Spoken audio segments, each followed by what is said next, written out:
are exhausted by it. I think they're so... The Athens City School District placed Let's Make a Deal to help pay for school renovations. Thanks to the Mueller report, impeachment talks are back on the table in Washington. And in sports, a freshman softball player gives a boost to an already powerful team. Newswatch starts right now. Broadcasting live from WOUB TV in Athens, this is Newswatch. Good evening, I'm Steven Hernandez. Thanks for joining us. Athens City Schools are now offering tax-exempt bonds to people who support the funding for the new buildings. The school district announced last night it will allow people to purchase bonds at $5,000 increments. The bonds are being underwritten by Baird, a financial services company. Those interested in buying a bond must contact Baird before April 22nd. Ohio University is moving forward with its plans to relocate the LGBT Center. It would be moved to an area next to the Multicultural Center. OU's Student Senate passed an ordinance last week to oppose the move, but according to the Senate's Commissioner for Black Affairs, Isabella Gibson, the move is still set to take place. In an excerpt from a statement sent to WOUB today, the university said, quote, "Students will have the opportunity to experience greater levels of intersectionality, which is what diversity and inclusion is all about." The new center is expected to be completed by the start of the fall semester. The city of Athens and Ohio University held its first Earth Day parade yesterday. Participants marched around campus before finishing at Walter Hall. There, people could buy refurbished bicycles, learn about local eco companies, and play with some farm animals. The city and university will continue its celebrations on official Earth Day, where pawpaw trees will be planted at the Ohio University Eco House. A former Ohio police officer is facing charges in the shooting death of a woman is now accused of destroying evidence.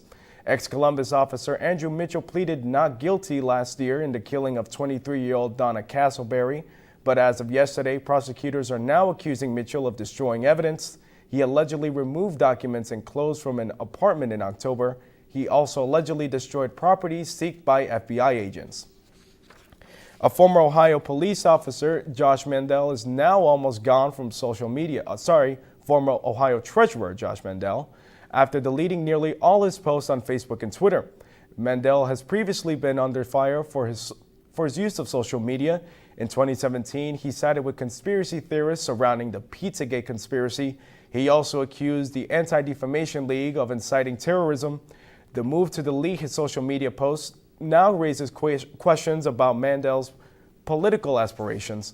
Mandel has already ran against Sherrod Brown twice for an Ohio Senate seat, in 2012 and in 2018.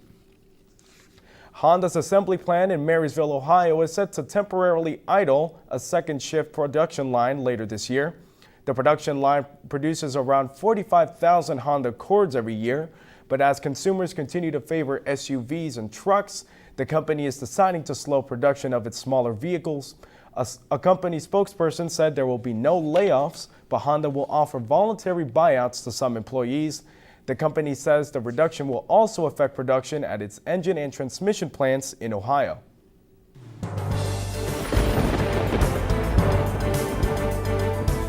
Hello, I am forecaster Adelaide Carwish here, and today, well, it was a bit cloudy and a bit rainy here. Right now, 67 degrees, and it's going to get colder and colder throughout the night. 67 degrees right now, and it's getting pretty cloudy. You're going to see a drizzle there. Let's take a look at right now, southern Ohio. So you can see sort of divide there as the cold front starts to move in here, the low pressure system. New Lexington at 52, Columbus at 49 degrees compared. That's an 18-degree difference between Columbus and Athens, Ohio, which is at 67. Ripley at 64, Jackson at 64 as well. So all over, all pretty divide between the southern side and the northern side of southeastern Ohio. Tonight, 48 degrees, so it's going to get really cold. It's going to get really cold, about a 19-degree drop from now till tonight. Thunderstorms, chance of rain 80%, winds to northeast at 5 to 10 miles per hour. So it's going to be one rainy night tonight. Back to you, Steve. As always, thanks for the weather update, Adelaide.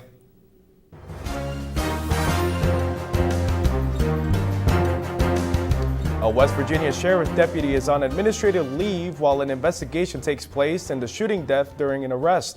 A man pulled out a knife while the officer was attempting to arrest him. The deputy reportedly responded to a call Wednesday when 46-year-old John Stewart Jr. threatened to stab his sister. Authorities say Stewart ignored verbal commands, leading to a confrontation in which deputies used pepper spray. When attempting to arrest Stewart, he pulled out a knife and the deputy fired his gun, killing Stewart. He was pronounced dead at the scene. And a grand jury has indicted a Kentucky sheriff on multiple counts following a car crash that injured one woman. Breckinridge County Sheriff Todd Pate was indicted yesterday. His charges include driving under the influence and tampering with evidence. State police say Pate was driving his personal pickup truck last month when he struck a car and injured a driver. His blood alcohol count was 0.15, nearly twice the legal limit. Pate's attorney has since told WAVE TV that his client is entering a rehabilitation program. Coming up, Christians in Paris celebrate Good Friday after tragedy struck earlier this week. And politicians discuss impeachment after the release of the Mueller report. These stories and more when Newswatch returns.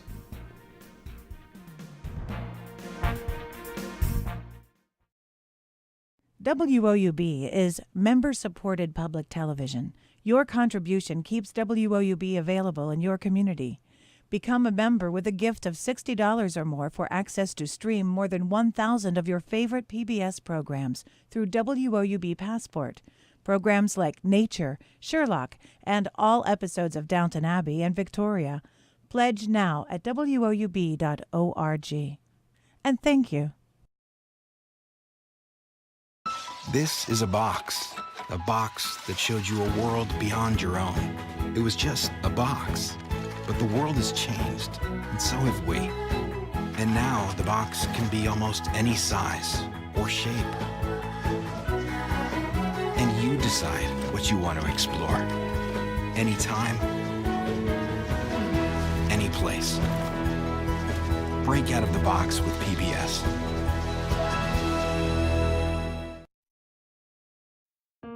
PBS had a special on Pearl Harbor, and once Landon started watching the show about the Arizona, he completely became fascinated. That's Donald Stratton, and that's me. And then his Christmas wish this year was to meet Donald Stratton, one of the survivors from the Arizona. So good to see you, buddy. Everything that Landon has learned from PBS, it's immeasurable. This is for you. Thank you, big guy. He is living proof of the effect that PBS has had on his life. I loved Ken Burns' series on the Civil War. It was deeply impacting. I love history. To have those stories told through these letters, through stories of love and loss, it rewrote the book on how to tell a story. When television was invented, there were a lot of people who had dreams about what it could do. I think PBS still aspires for and often succeeds at reaching the highest ideals of what television could be.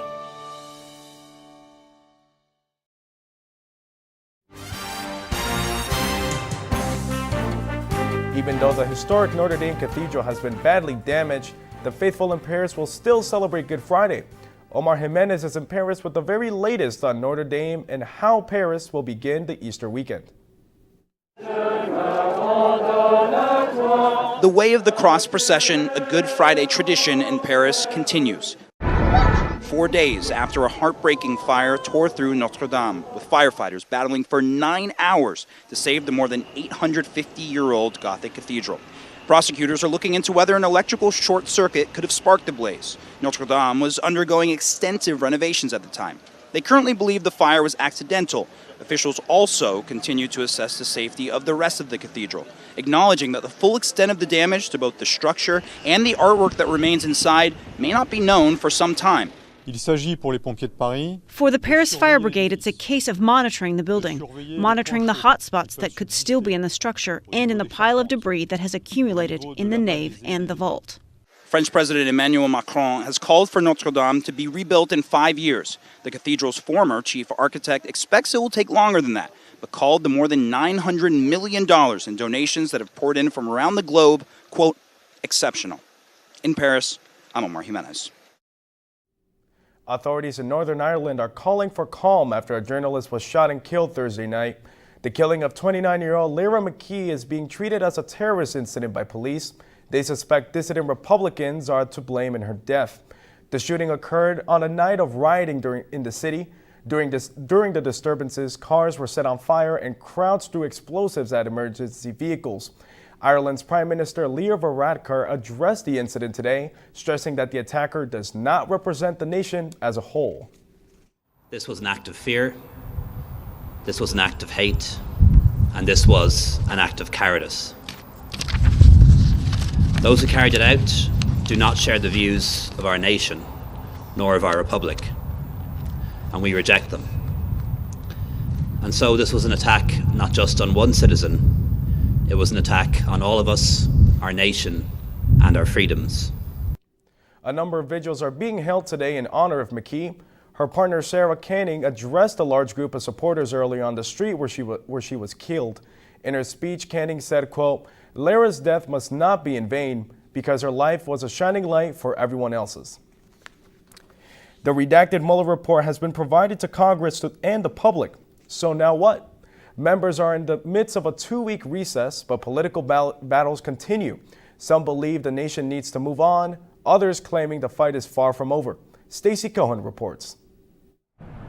This Good Friday, bad feelings abound in the wake of the Mueller report release. The big question is, what's next? Some say it's time to move on, as the special counsel found the Trump campaign did not conspire with the Russians and offered no conclusion on obstruction of justice. No new indictments, no sealed indictments, no collusion, no obstruction. The Trump campaign and the Trump administration completely complied with everything. House Judiciary Chairman Jerry Nadler disagrees. Less than 24 hours after the report was made public, Nadler subpoenaed Attorney General William Barr for the unredacted version and all underlying evidence. Some Democrats slammed Barr for mischaracterizing Mueller's findings, particularly on obstruction of justice. Mueller said that Trump's efforts were unsuccessful, mainly because aides declined to carry out his orders. Mueller totally kicks the ball over to Congress and says it's up to Congress to decide whether there was obstruction of justice, whether there were high crimes and misdemeanors. That's our constitutional role. We can't run away from it. Barr is expected to testify May 1st. The committees are moving to bring Mueller in, too.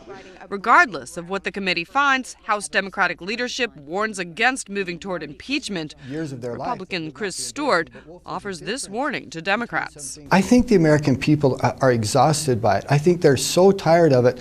And I think they're handing the president the greatest gift they could give him in the 2020 election. In Washington, I'm Stacey Cohen. Coming up, the dangers behind driving while tired. That story is still ahead. And also coming up on Newswatch, it's going to be one good weekend with some rain, but your Easter Sunday will look nice. And now here's your stats of local interest.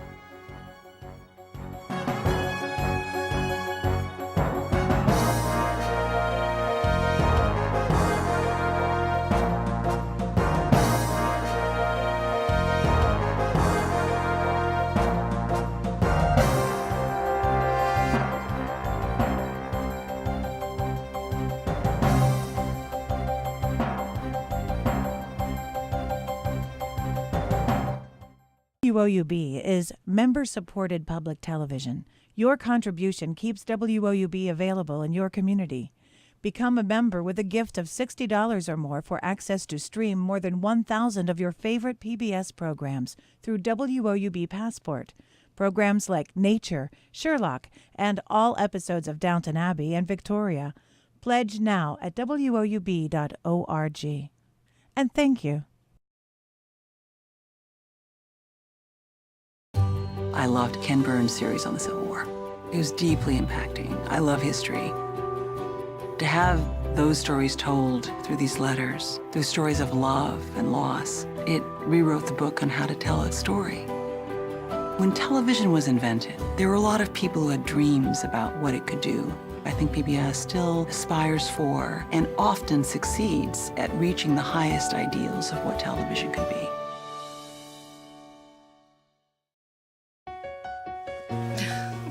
What are you doing? Possibilities. Your day is filled with them. Reach up, energy in the fingertips, collapse. TV, play Downton Abbey. and PBS helps everyone discover theirs.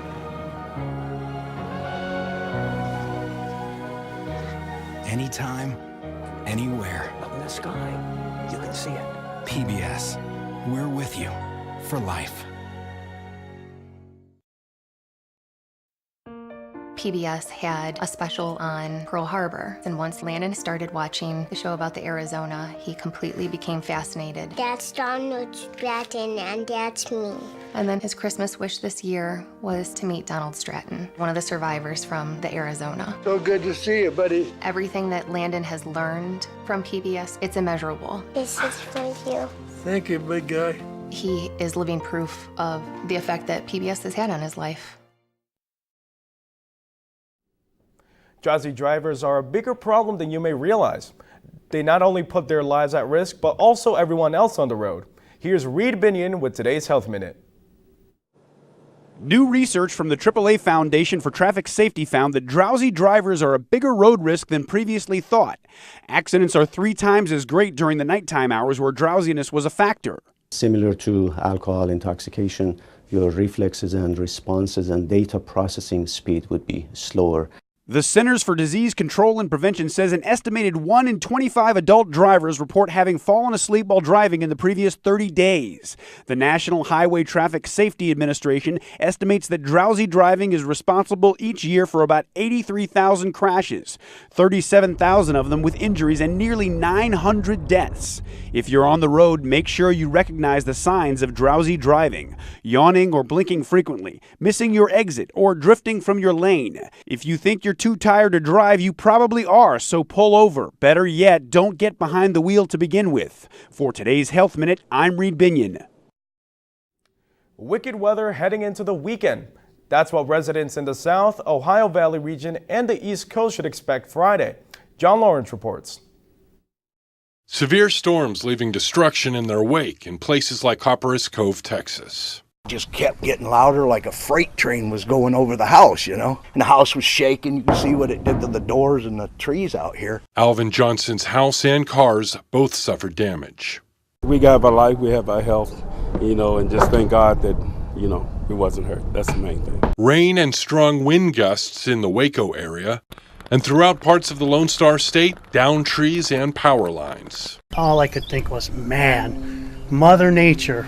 The crazy thing is, today I was planning to mow the backyard. The National Weather Service reporting at least 1 tornado in Mississippi Thursday. That's where 2 cars in a Clinton Walmart parking lot were flipped onto their sides. Arkansas, meanwhile, is dealing with floodwaters. These storms are heading east Friday, expecting to affect about 100 million people from Georgia all the way to Maine. Trees, make sure your power lines are clear and keep them trimmed back. That's the main thing. Be proactive ahead of time before something happens. Forecasters say the worst of this weather should be gone by Saturday morning. That's when the cold front connected to these storms should push offshore.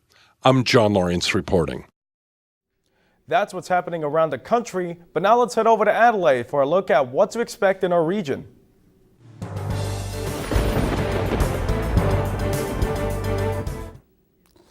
Hello, I am back with take a look at the headlines here.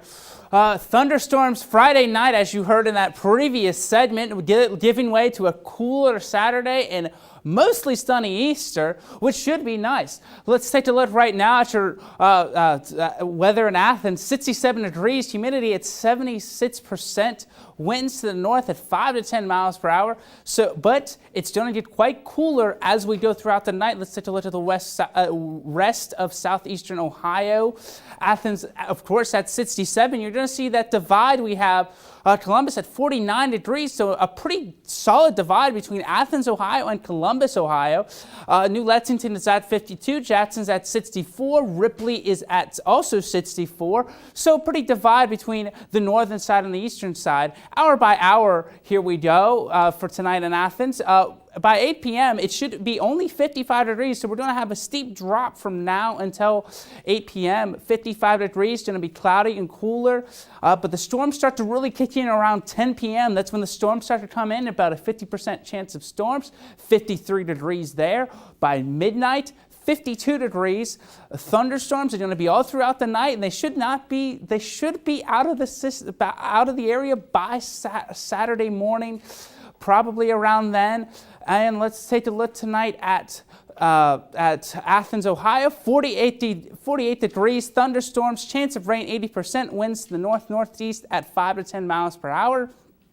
Tonight, all over, you're going to see most towns and cities in the lower 50s to upper 40s. Columbus at 44, Jackson at 46, Ripley at 50, and of course Athens at 48. With the storms throughout the night, by the time Saturday morning comes along, you should really see that Saturday morning you're going to see those storms that are on the East Coast. That's there. You see that yellow there. That's the storms. And then we might get some rain throughout Saturday night, but this low pressure system and this cold front is going to bring colder weather for Saturday. Saturday, only 56 degrees, slight chance of rain, cooler than usual.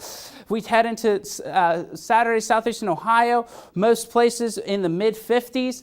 We take a look at tomorrow night, 42 degrees, cool and cold and cloudy, slight chance of rain. Winds to the southwest at 5 to 10 miles per hour. We're going to take a look at Easter Sunday. Most of that should be gone. Most of that cold front should be gone. We're going to get some cloudy. It's definitely going to be cloudy though, but there should really be no chance of rain. And Easter Sunday, 61 degrees, mostly clear. It's going to be a clear Easter. And let's take a look at your 7-day outlook here. Pretty consistent with some rain coming later in the week, but a beautiful Monday. I'll send it back to you, Stephen. Good evening, I'm Nick Mullins. Let's talk some sports. The Ohio baseball team hit the road this weekend looking to bounce back from a 2-game losing streak. And we have a story on how a freshman has taken an unexpected role for the Ohio softball team. Next on Newswatch.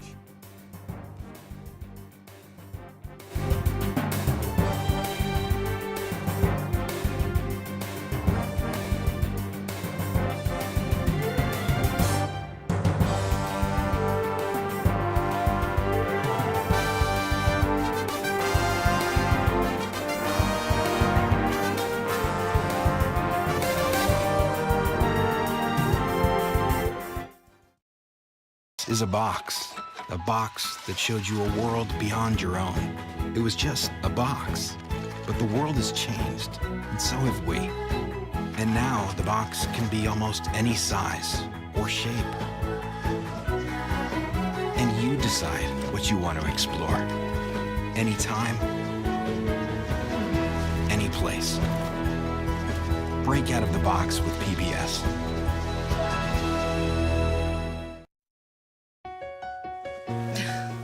What are you doing? Possibilities. Your day is filled with them. Reach up, energy in the fingertips, collapse. TV, play Downton Abbey. And PBS helps everyone discover theirs.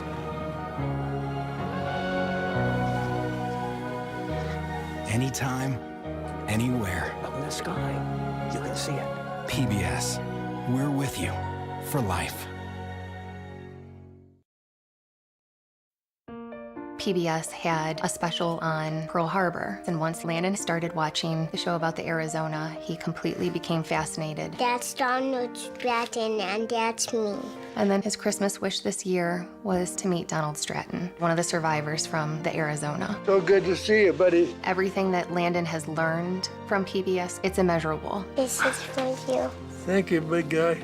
He is living proof of the effect that PBS has had on his life. WOUB is member-supported public television. Your contribution keeps WOUB available in your community. Become a member with a gift of $60 or more for access to stream more than 1,000 of your favorite PBS programs through WOUB Passport. Programs like Nature, Sherlock, and all episodes of Downton Abbey and Victoria. Pledge now at WOUB.org. And thank you.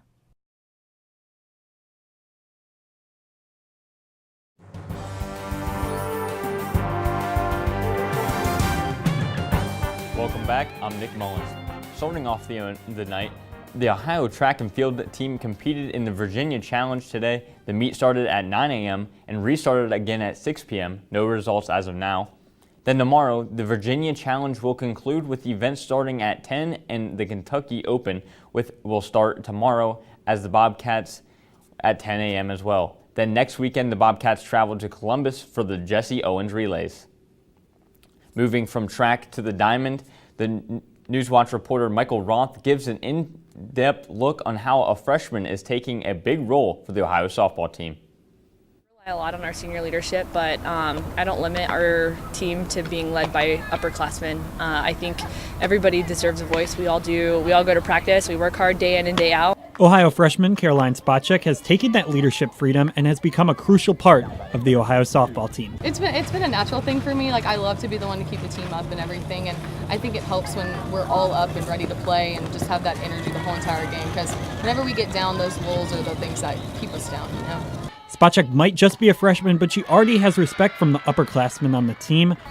They listen to her, even it doesn't matter if she's 18 or 22. You know, she's got something to say, it means something. Spacek keeps the team engaged in between pitches, helping keep focus within the Bobcat infield. I try to go talk to the pitcher in between every pitch and just keep everyone fired up and in the game, because the more locked in we are, the more successful we are. Caroline isn't just a vocal leader, though. She's excelled defensively at both second and first base, ranking third in the MAC in fielding percentage. The craziest part about this, she wasn't even expecting to play much first base this season. We kind of threw playing first base on her kind of late. You know, we had originally thought we were going to use Morgan over there a good bit, and then, you know, just wanting her to last through the season.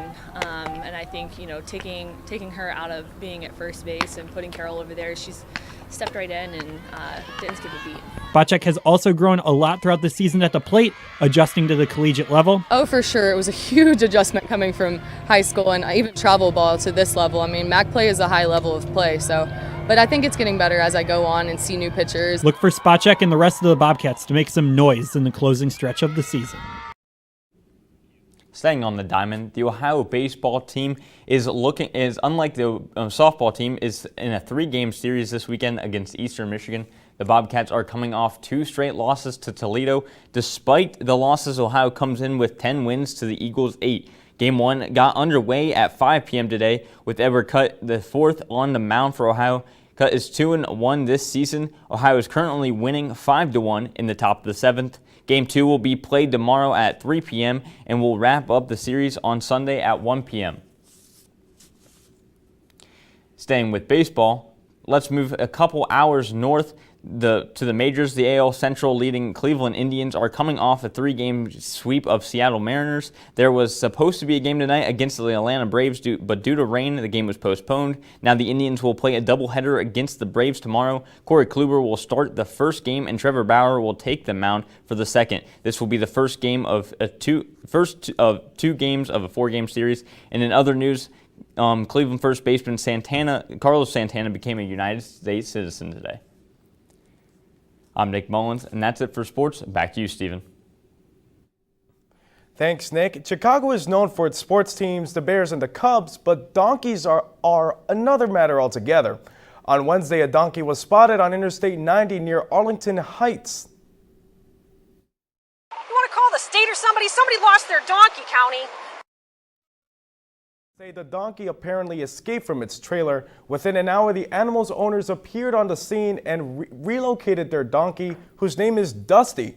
They then took Dusty to a vet where they confirmed he had no injuries.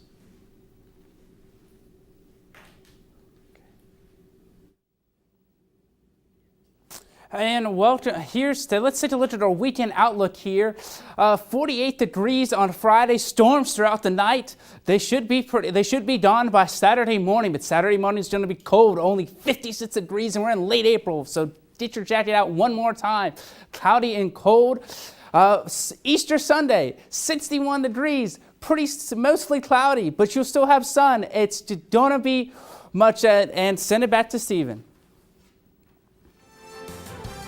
That does it for our broadcast this evening. Thanks for watching.